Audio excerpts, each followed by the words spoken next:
In the heart of Las Lunas on Main Street, just 30 minutes south of Albuquerque, sits the stately Luna Mansion.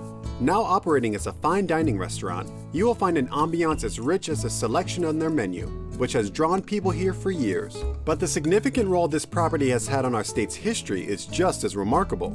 Within these walls, Solomon Luna helped usher New Mexico to statehood, aiding in the drafting of our Constitution. So ladies, here we are at the Luna Mansion, a very regal house. So can you give me some of the history of this building and the lives that it's lived? The family that it was built for, the Lunas, when the railroad was coming through, their hacienda was in the land that they really wanted to go through. So in exchange, they said, well, we'll give you $13,000, which was a lot at that time, to build this illustrious house. And so it was built for Don Jose Antonio Luna. He wasn't the first Luna that came to the New World. It was actually his grandfather that came with Cortez in 1530.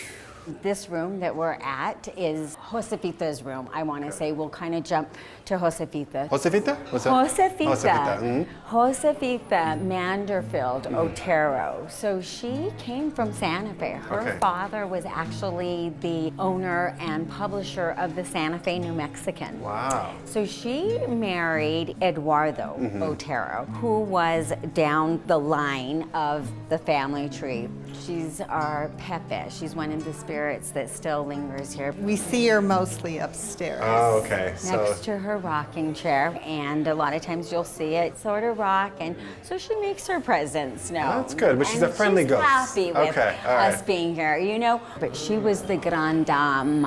All these are her original artwork. So she was an artist as well. Renaissance woman. She did everything. She played the piano, she entertained, she painted, she made peach brandy. She had a big hand in making this house look in the front as illustrious as it did, with making the two-story porticos, our big pillars in the front. So she had a big hand in this house. Is that her?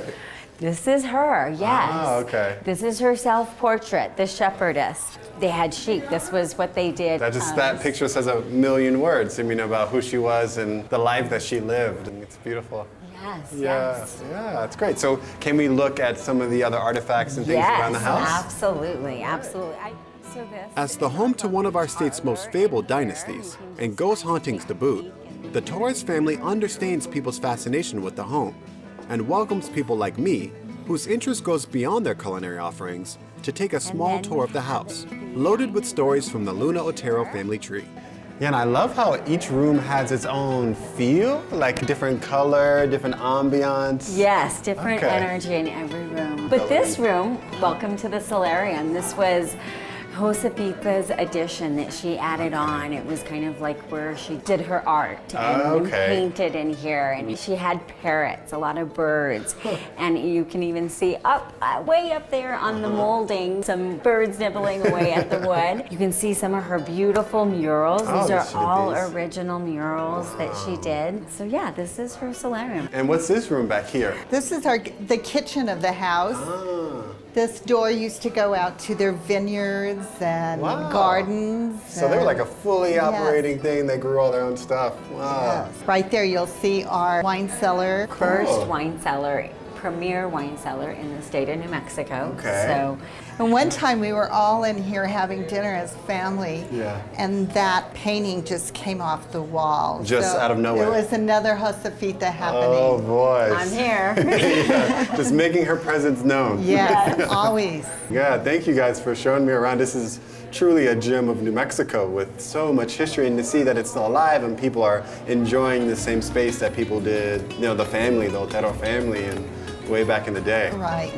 Los Lunas, this is like the birthplace of Los Lunas right here. And the start of New Mexico too, becoming a state. We've just scratched the surface here. There are plenty more ghost stories to be told. When you come, head upstairs to the Spirit Lounge. One guess how it earned its name. There's a mouth-watering selection of steaks on the menu, but if you come on a Wednesday, the meat of choice is going to be the $5 burger.